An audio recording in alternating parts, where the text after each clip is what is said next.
Hello my dear students, welcome to the MS science academy. मैं हूं मीनू श्रीवास्तव और आज हम डिस्कस करेंगे बी फार्मा का थर्ड सेमेस्टर का माइक्रोबायोलॉजी का यूनिट 1।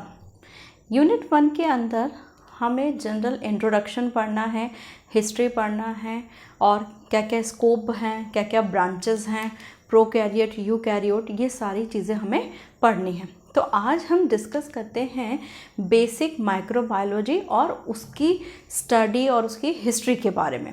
सबसे पहले जो माइक्रोबायोलॉजी वर्ड किससे बना है? अगर हम इसको पढ़ें तो माइक्रो मीन्स होता है बहुत छोटा, ठीक है। तो ऐसी स्टडी या ऐसे लिविंग सिस्टम की स्टडी जो कि बहुत माइन्यूट है, यानी कि जिनको हम किसकी हेल्प से देख सकते हैं? माइक्रो ऑर्गेनिज्म की माइक्रोस्कोप की हेल्प से देख सकते हैं हम उन्हें। ऐसे ऑर्गेनिज्म को हम क्या बोलते हैं? माइक्रो ऑर्गेनिज्म, जिनको हम माइक्रोस्कोप की हेल्प से देख सकते हैं। और माइक्रोस्कोप से देखने वाले ऑर्गेनिज्म माइक्रो ऑर्गेनिज्म, और माइक्रो ऑर्गेनिज्म की स्टडी माइक्रोबायोलॉजी कहलाती है।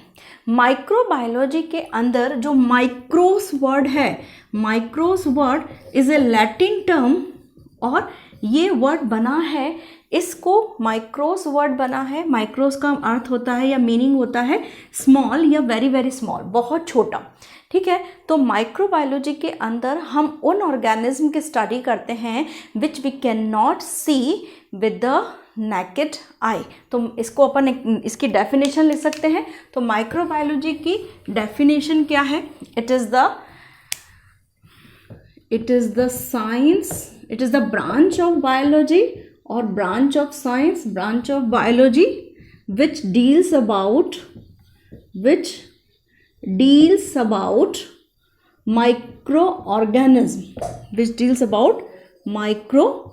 microorganism, तो माइक्रोऑर्गेनिजम्स क्या हैं? जो कि बहुत छोटे होते हैं, बहुत माइन्यूट होते हैं, और जिनको हम न्यूड आई से नहीं देख सकते, और उन्हें देखने के लिए हमें किसकी ज़रूरत होती है? माइक्रोस्कोप की ज़रूरत होती है।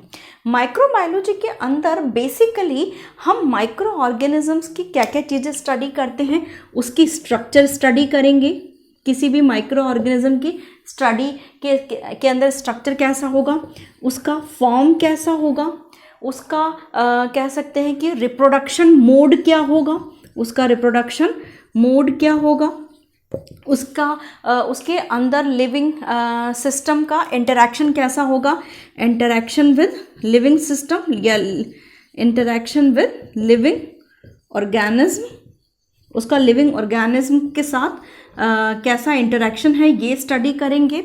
उसका मेटाबॉलिज्म कैसा है, ये स्टडी करेंगे। क्लासिफिकेशन क्या है, ये स्टडी करेंगे। डिस्ट्रीब्यूशन स्टडी करेंगे। तो यहाँ पर माइक्रोबायोलॉजी के अंदर माइक्रो ऑर्गेनिजम्स की जनरली हम structure, form, reproduction, interaction with living system, classification, metabolism, उसका डिस्ट्रीब्यूशन, ये सारी चीज़ें हम स्टडी करते हैं। माइक्रोबायोलॉजी के अंदर जो माइक्रो ऑर्गेनिजम्स हैं वो बेसिकली कौन कौन से हैं वो हम देख लेते हैं। माइक्रोबायोलॉजी के अंदर जो माइक्रो ऑर्गेनिजम्स हैं वो बेसिकली यूनिसेलुलर होते हैं। यूनिसेलुलर मतलब कि यूनि वर्ड रिप्रेजेंट एक, यानी कि जो एक सेल से बने हैं, या ए सेलुलर भी इसके अंदर इंक्लूड होते हैं। ए सेलुलर वो बेसिकली वो ऑर्गेनिज्म होते हैं या वो माइक्रो ऑर्गेनिजम्स होते हैं जिनके अंदर प्रॉपर कोई भी सेल स्ट्रक्चर नहीं होता। और ए सेलुलर का एग्जांपल है वायरस। तो माइक्रो ऑर्गेनिजम्स को अगर हम टाइप देखें तो कौन कौन से हैं?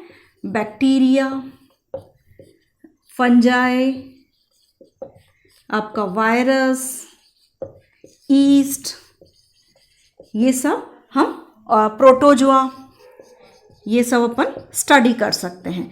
तो bacteria, fungi, virus, east, protozoa, ये सब हम डिस्कस करते हैं माइक्रोबायोलॉजी के अंदर। तो हमें बेसिकली इन्हीं चीज़ों के बारे में देखना है। अब हिस्ट्री क्या होती है? बेसिकली जो माइक्रोबायोलॉजी की हिस्ट्री है वो थोड़ी सी बोरिंग है, लेकिन इस पे क्वेश्चंस आते हैं तो हमें थोड़ा सा उसे देखना पड़ेगा। अब हिस्ट्री में बेसिकली क्या है कि पहले के साइंटिस्ट वगैरह ने कैसे क्या क्या चीज़ें की और क्या क्या नई नई खोज की, कैसे कैसे वो आज तक जो हम माइक्रोबायोलॉजी को जिस एस्पेक्ट में देखते हैं तो वो कैसे डेवलपमेंट हुआ, वो सारा का सारा इसको हमको देखना है। तो पहले सबको पता था कि कुछ कुछ ऐसा होता है या धीरे धीरे चीज़ें डेवलप हुई, अब वो कैसे डेवलप हुई उनको हम स्टडी करते हैं।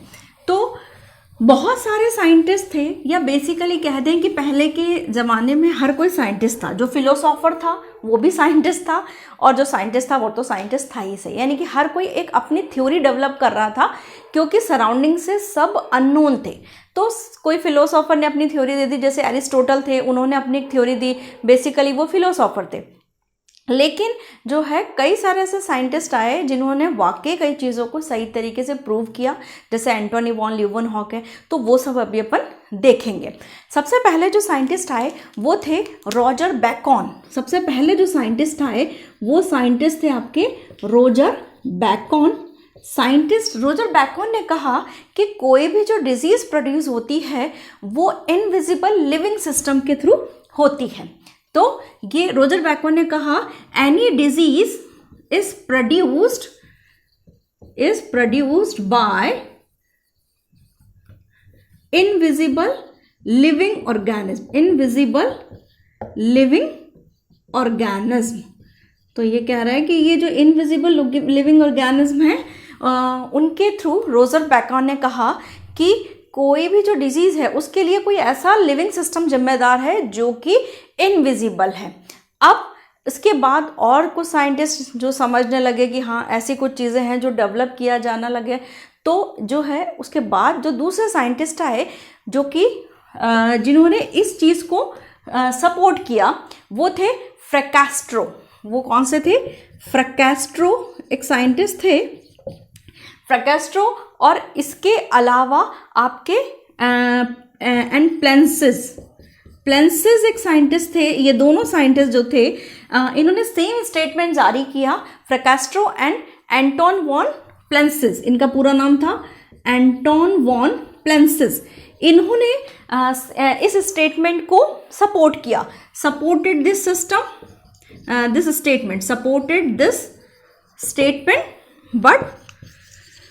स्टेटमेंट को सपोर्ट किया। बट दिक्कत ये थी कि दे हैड नो प्रूफ, उनके पास कोई भी प्रूफ नहीं था। They had no proof.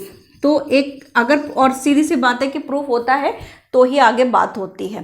तो ये जो साइंटिस्ट है फ्रैकास्ट्रो एंड द एंटोन वॉन प्लेंसिस, ये जो साइंटिस्ट थे इन्होंने बेसिकली इसी सिस्टम को या इसी स्टेटमेंट को सपोर्ट किया था। उसके बाद जो साइंटिस्ट थे किर्चर, एक साइंटिस्ट आए किर्चर, एक साइंटिस्ट जो थे किर्चर साइंटिस्ट ने ये कहा, एक इन्होंने नाम दिया था दैट इज वर्म। इन्होंने नाम प्रोड्यूस किया, name given by Kircher is worm. इन्होंने कहा कि जो है मीट और मिल्क या किसी भी डायरियल सिक्रेशन के थ्रू या इनके अंदर कोई इनविजिबल बॉडी जो है जनरेट होती है या पैदा होती है। क्या कहा इन्होंने वर्म नाम दिया था। और बेसिकली किर्चर ने ये कहा कि जो है मीट के अंदर या मिल्क के अंदर या कुछ भी ऐसा डायरियल सिक्रेशन है जिसके अंदर जो है कुछ इनविजिबल सिस्टम रहता है। तो इन्होंने वर्म नाम दिया और ही gave the statement that in milk, meat, diarrheal secretion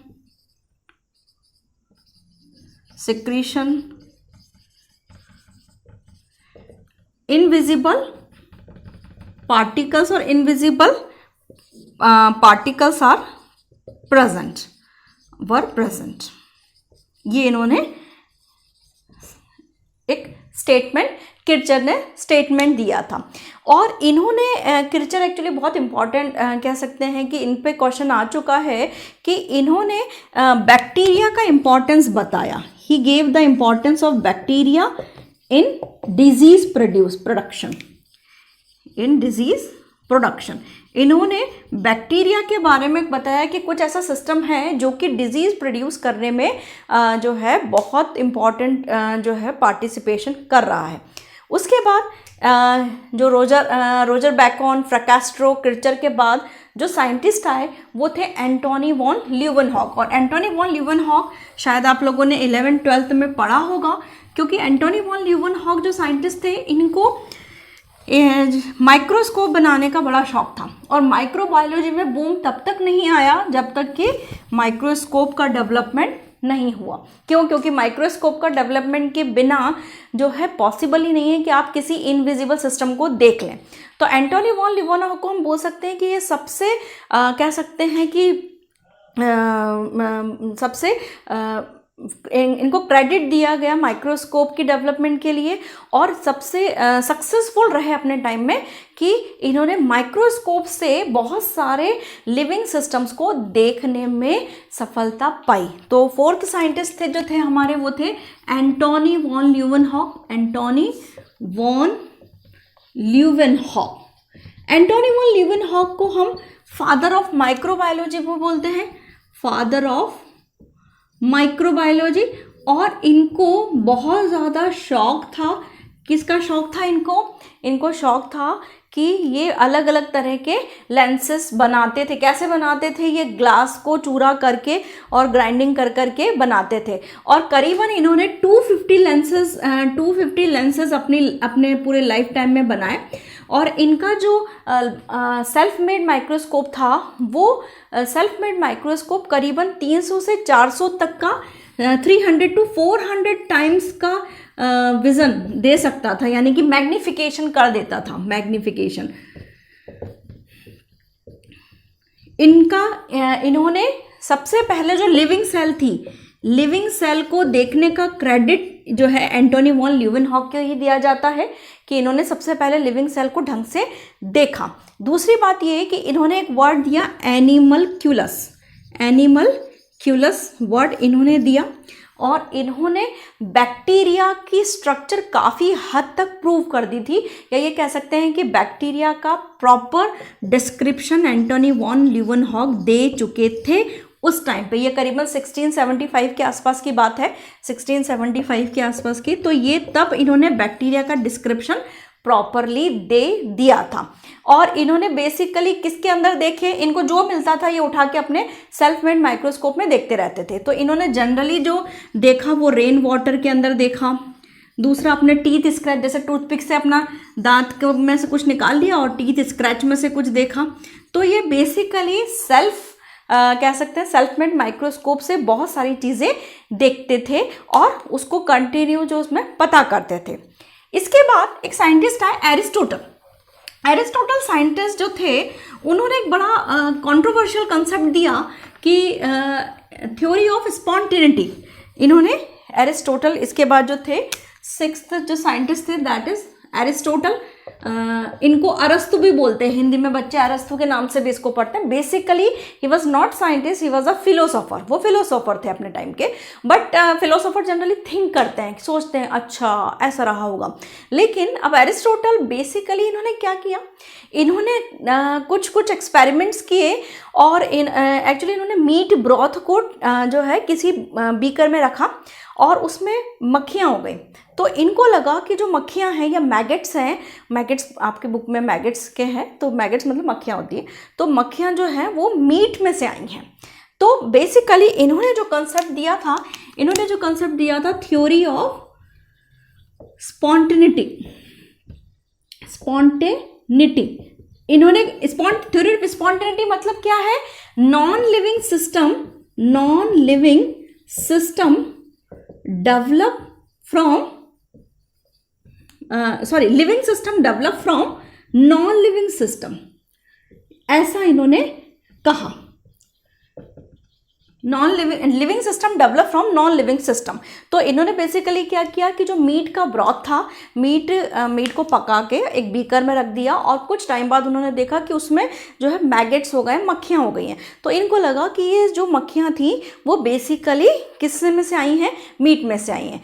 but कुछ साइंटिस्ट थ्योरी ऑफ स्पॉन्टेनिटी के सपोर्ट में थे, बहुत ज़्यादा सपोर्ट में थे कि हाँ कोई ना कोई लिविंग सिस्टम से ही, नॉन लिविंग सिस्टम से ही डेवलप हुआ है, और कुछ जो साइंटिस्ट थे वो बिल्कुल अगेंस्ट में थे। और फाइनली अभी हम पढ़ेंगे कि लुईस पास्चर ने थ्योरी ऑफ स्पॉन्टेनिटी को पूरी तरीके से ख़त्म कर दिया। उन्होंने कुछ ऐसे एक्सपेरिमेंट्स किए, अभी हम देखेंगे कि स्वान ने एक एक्सपेरिमेंट उन्होंने किया, और इन्होंने फाइनली लुईस पास्चर ने थ्योरी ऑफ स्पॉन्टेनिटी को बिल्कुल किस क्रॉस कर दिया कि ये थ्योरी सरासर गलत है। Now come to the next scientist जिन्होंने, अब एरिस्टोटल दे चुके थे, एरिस्टोटल क्या दे चुके थे, theory of spontaneity. Basically theory of spontaneity क्या कहती है कि नॉन लिविंग सिस्टम से ही लिविंग सिस्टम डेवलप हुआ है, लेकिन कुछ इसके बहुत ज़्यादा सपोर्टर थे, कुछ इसको बिल्कुल जिन्होंने इसको कह सकते हैं कि सिरे से नकार दिया। अब इसमें जो फर्स्ट स्टेप थी, जो साइंटिस्ट थे जिन्होंने इसको नेग्लेक्ट करने में बहुत इम्पॉर्टेंट रोल प्ले किया, वो है सबसे पहले आपके फ्रांसिस्को रेड्डी। फ्रांसिस्को जो साइंटिस्ट थे, फ्रांसिस्को रेड्डी, ये जो साइंटिस्ट थे इन्होंने बेसिकली एक एक्सपेरिमेंट किया। एक एक्सपेरिमेंट में इन्होंने क्या किया कि जो मीट ब्रॉथ है, जो भी मीट ब्रॉथ है उस पे ऊपर इन्होंने एक उसको कवर, उसका जो बॉटल है उसको कवर कर दिया गाउट से, यानी कि एक जाली से कवर कर दिया, और फिर इन्होंने देखा कि उसके अंदर जो है मक्खियाँ या मैगेट्स हो गए हैं। तो फाइनली इन्होंने ये बताया कि जो मैगेट्स थे वो फ्लाइज हैं, ना कि मीट से आए हैं, यानी जो मैगेट्स, जो छोटे छोटे कीड़े जो हैं वो मक्खियों से आए हैं, ना कि जो है कह सकते हैं कि मीट से आए हैं। तो ही कंक्लूडेड कि जो है कह सकते हैं कि इन्होंने स्पॉन्टेनिटी के लिए जो है को रिजेक्ट करने में इम्पॉर्टेंट रोल प्ले किया। इन्होंने कहा कि स्पॉन्टेनिटी जैसा कोई रोल नहीं होता, या कोई ऐसी नहीं होता है कि जो है नॉन लिविंग सिस्टम किसी लिविंग सिस्टम को डेवलप कर दे। उसके बाद जो साइंटिस्ट आए वो साइंटिस्ट थे जॉन निदम। जो साइंटिस्ट थे 8 नंबर, एक साइंटिस्ट आए जॉन निदम, एक साइंटिस्ट आए। इन 1749 में इन्होंने कहा कि अगर किसी सिस्टम को एयर से इंट्रोड्यूस करवाया जाता है तो कह सकते हैं कि उसके अंदर माइक्रो ऑर्गेनिज्म डेवलप होते हैं। तो इन्होंने कंसेप्ट दिया कि air was essential for developing the micro organisms को मैं शॉर्ट फॉर्म में MOS लिख रही हूँ। तो इन्होंने ये कहा कि एयर जो है वो असेंशियल होती है माइक्रो ऑर्गेनिजम्स के प्रोडक्शन में। लेकिन उसके बाद जो साइंटिस्ट आए उन्होंने ये कहा कि अच्छा एयर असेंशियल है तो ठीक है, अब एयर को अल्टर कर दो। अब मतलब जो भी कोई भी एक चीज़ आती है तो उसके कह सकते हैं ना कि उसको रिजेक्ट करने में 10 लोग खड़े हो जाते हैं। तो इन्होंने कंसेप्ट दिया जॉन निदम ने कि एयर असेंशियल है तो ठीक है। अब दूसरे साइंटिस्ट आ गए फ्रांस शुल्ज, उन्होंने कहा कि उन्होंने एक ऐसा एक्सपेरिमेंट किया कि चलिए हम एयर भी इंट्रोड्यूस करते हैं और हम आपको बताएंगे कि कुछ भी माइक्रो ऑर्गेनिज्म डेवलप नहीं हुआ है। तो जो इस चीज़ को, इस कंसेप्ट को ख़त्म करने वाले जो साइंटिस्ट थे वो फ्रांस शुल्ज थे। फ्रांस शुल्ज और एक और साइंटिस्ट थे SHULZ, फ्रांस शुल्ज और एक और साइंटिस्ट थे थियोडोर श्वान। ये आप लोगों ने 11th क्लास में सेल थ्योरी में पढ़ा होगा। थियोडोर श्वान, जैकब मैथियास लीडन, और दूसरे साइंटिस्ट थे थियोडोर श्वान जिन्होंने सेल थ्योरी दी थी। तो सेल थ्योरी वाले एक और साइंटिस्ट थे, ये आपके थे थियोडोर श्वान। अब इन्होंने क्या किया, वैसे संस्कृत में श्वान मतलब होता है डॉग, कुत्ता है ना, तो वो वाले श्वान नहीं है, इनका नाम था वो अब यहाँ पर फ्रांस शुल्ज जो है, फ्रांस शुल्ज ने क्या किया कि इन्होंने एयर को इंट्रोड्यूस किया वही मीट ब्रॉथ के अंदर, लेकिन he introduce the air from strong acid solution. He passed the air, ऐसा करो कि एयर को पास किया from strong acid solution, then meat broth से पास किया, देन नो ग्रोथ, कोई ग्रोथ नहीं गई। तो इन्होंने कहा कि लीजिए एयर भी जरूरत नहीं है, ऐसा क्यों हुआ? क्योंकि जब एयर को जब स्ट्रॉन्ग एसिड सॉल्यूशन से पास किया तो एयर का जो माइक्रो ऑर्गेनिज्म सिस्टम था वो सारा खत्म हो गया था, इसीलिए वहां पर कोई ग्रोथ नहीं आई। ठीक है, अब इन्होंने थियोडोर श्वान ने इन्होंने स्ट्रॉन्ग एसिड यूज किया था। थियोडोर श्वान ने क्या किया कि जो एयर है, he pass the air with red hot tube, he passed the air with red hot tube, इससे पास किया। देन मीट ब्रॉथ में डाला इन्होंने, तो इन्होंने कहा कि फिर भी कोई ग्रोथ नहीं आई, तो फाइनली इन्होंने कह दिया कि भाई माइक्रो ऑर्गेनिज्म के लिए एयर असेंशियल नहीं है, और माइक्रो ऑर्गेनिज्म के लिए एयर असेंशियल नहीं है, और इन्होंने काफी हद तक थ्योरी ऑफ स्पॉन्टेनिटी को भी रिजेक्ट कर दिया था। अब इसके बाद एक साइंटिस्ट आए टिंडल इफेक्ट, आई थिंक आप सबने पढ़ा है 11th-12th की फिजिक्स के अंदर, केमिस्ट्री के अंदर भी पढ़ा है। टिंडल इफेक्ट क्या होता है कि स्कैटरिंग ऑफ लाइट जो है वो आपका टिंडल इफेक्ट है।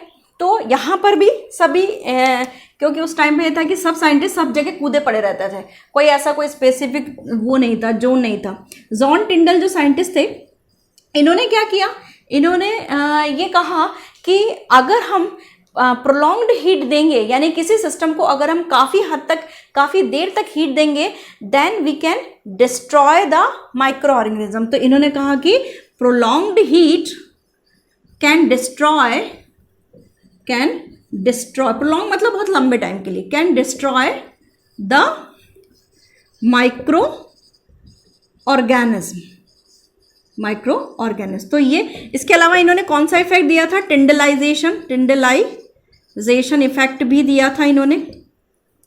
ठीक है, अब इसके बाद यहाँ पर इन्होंने जो इसके बाद एक साइंटिस्ट आए थे जिनका नाम था अगस्टीन बार्सी। इनका साइंटिस्ट का नाम था अगस्टीन बार्सी जो साइंटिस्ट थे, इन्होंने बेसिकली ये कहा, एक सिल्क वर्म डिजीज हुआ करती थी उस टाइम पे, जिसका नाम था मस्केराडाइन। तो इन्होंने ये प्रूव किया कि तो that silk worm disease is due to fungal infection. he proved that silkworm disease is due to silkworm disease, जिसका नाम था मस्केराडीन भी था। he proved that silkworm disease was due to fungal infection, यानी कि वो जो डिजीज थी वो फंगल इन्फेक्शन की वजह से थी, ना कि किसी नॉन लिविंग सिस्टम की वजह से थी। तो यहाँ तक हमने हिस्ट्री को आधा कंप्लीट किया है। इसके बाद हम नेक्स्ट वीडियो में डिस्कस करेंगे जो है आपका एरिस्टोटल की थ्योरी को पूरी तरीके से ख़त्म करने वाले लुईस पास्चर के बारे में, उनके एक्सपेरिमेंट, उनके पास्चराइजेशन एक्सपेरिमेंट के बारे में हम पढ़ेंगे, रॉबर्ट कॉच के बारे में, जोसेफ लिस्टर के बारे में, और पॉल एलरिच के बारे में। तो मेरे ख्याल से यहाँ तक की जो हिस्ट्री है थोड़ी सी बोरिंग थी, लेकिन फिर भी इंपॉर्टेंट है क्योंकि बीच बीच में से क्वेश्चंस आते हैं आपके। I hope you enjoyed the session. पढ़ते रहिए। Thank you.